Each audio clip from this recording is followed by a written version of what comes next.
Authority has issued child abduction emergency for the following counties/areas.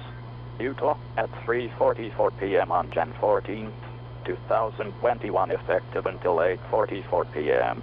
The suspect is identified as Jacqueline Gardner. She is 5 feet 8 inches tall, weighing 165 pounds. She has blonde hair and blue eyes. The child abduction victim is identified by police as Valley Lorraine Turner. She is an infant. She has blonde hair and brown eyes. She is 21 inches tall and weighs about 7 pounds. The abduction happened at Bryce.